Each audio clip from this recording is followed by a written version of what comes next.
Hey folks, so it's the next day. Making these diagrams was like way harder than I thought, or it just took time. It wasn't really hard. Again, it was just something new, but I finally finished. So there's a couple things that I changed. So I made sure all of the ports on the modeling hardware system controller were good, and then I also added ports for the subsystems of those systems.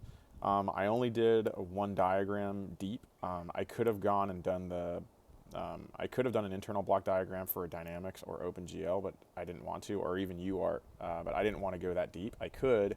It probably would be a good idea, but I think I've gotten low enough in terms of that. You know, the goal really of this is to break the large software into small enough pieces that I can just code off the cuff. I think if the code is like, you know, 100 to 200 to maybe 300 lines of code, I think I can just kind of like, blast it out. But if once it gets to like 10,000 lines of code, like I really need to chop it into pieces. Um, so I also wanted to make an internal block diagram for the systems controller. So I actually went through and added blocks for that, the inner loop, the outer loop, and then the command generation blocks that I can start coding that. Because right now I just have an inner loop controller and I want to make it more sophisticated. The most complicated part was UART, and the UART is used for serial and telemetry. So telemetry, I ended up having to add a ground station substation because technically telemetry sends a signal to the ground station. So I figured the ground station really needs to be part of FAST. I don't know if I'm going to do it in C++. I might. That actually doesn't sound like a bad idea. I was thinking of doing it in Python though, so I could use like matplotlib, and there's a serial library in Python, so I was thinking of doing that, and so. Um, Anyway, that's a whole separate issue, but I did add that subsystem. So if you go to the internal block diagram for just fast, you can see the input user flags sent to the hardware.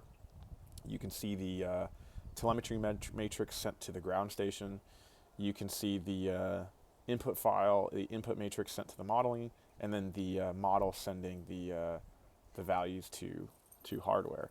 Um, the complicated thing was the hardware in the loop. So I have these two ports here because I couldn't figure out how to do it, because technically what happens is there's an instance of fast running on the desktop and an instance running on the Raspberry Pi.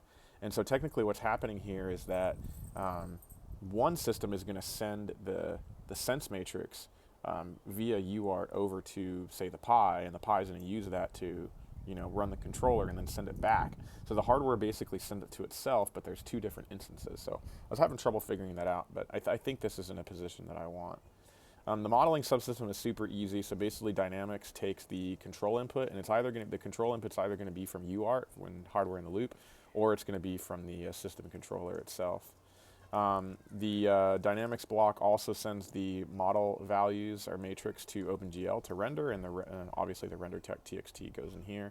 And then the Dynamics routine also needs to send it to the rest of the simulation to get that to work. I'm going to skip to the system controller just because I think this one's a little bit easier than the hardware block. So basically it's pretty simple. The receiver signals come in from the hardware block, and it goes into the command generation block, which sends outer loop commands to the outer loop, and then the outer loop block sends inner loop commands to the inner loop, and then that sends the control values. And then the state information from the sensor block is sent into each one of these loops, or each one of these modules, and then the configuration matrix is sent to each one as well.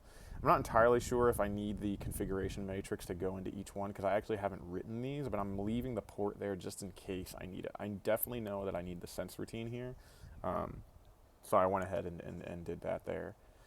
So let's go to the hardware block. So this is where things get pretty complicated. So the data logger is the one that handles the inputs of the simulation, errors and config text files. And then it converts that to a matrix and sends the in-sim matrix to the modeling block. It also sends the in-error matrix to the sensor block, and it also sends the configuration matrix out to the system controller and to the RCIO. I'm not anticipating there needs to be an input file for UART, but I can always add an extra port and an extra connection to UART. The complicated thing about the data logger is that the data logger needs to log everything. So there's a lot of complicated arrows here, but basically, right here is the sense block. So the sense block comes out of sensors. That's like all the sensor information, and goes out to the system controller. But it also has to go left here, and it runs into this like racetrack here. There's a bunch of different arrows that come into this block here. And you can see the model matrix from the modeling routine comes in here as well. And then you have so the sense block goes in there. The PWM array goes in there. That's the signal sent to the ESCs and servos. The CETL matrix, the control system value, that goes into RCIO to get converted to the PWM signals, but it also pops up here and runs into this racetrack. The RC signals also come around here and loop around this way and go into this racetrack here. So what's happening is the data logger needs to log all of this information. So I realized that what I need to do is I need to have some port where I can just send it a matrix and it logs that data immediately. And I think that would be really easy, because then I can just call like, data logger dot log matrix or something like that and send it a matrix, and then boom, it logs it, and then that's it, which I think will be very convenient. The other complicated part was this whole UART scenario. So, in this case, the CETL matrix gets sent directly to RCIO, but it also needs to get sent to UART so that it can send the CETL matrix out to the other instance. But the UART also needs to be able to accept a UART CETL matrix, and then it needs to send that UART CETL matrix to somewhere. And actually, that's not on here. Shoot. So when it, let's see if I have this here. Yeah, it needs to send that UART CETL matrix to the modeling routine. And so so that's what's complicated here, is that this UART out, right, is the output for to send it to the other piece of hardware in the hardware in the loop, but it's also the output to send it to the modeling routine.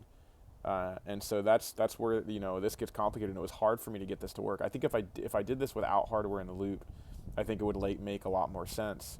I also have it such that the CETL matrix comes in and gets logged, but if the CETL matrix comes in from UART, I also need to send that over through this racetrack to get logged. And so it's really going to be kind of interesting making sure that I get all that worked out properly.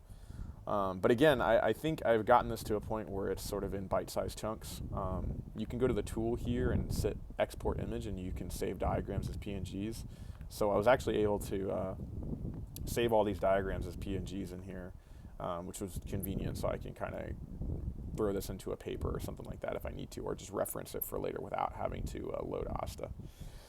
Anyway, so I hope this was, again, this two-part series was beneficial for you, and if you're interested in systems engineering and SysML, definitely drop me a line.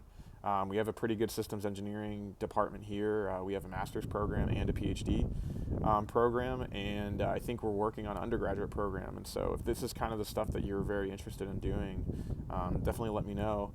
I think the next video I post is basically going to be me showing you the actual software. So I have a lot of these modules already written.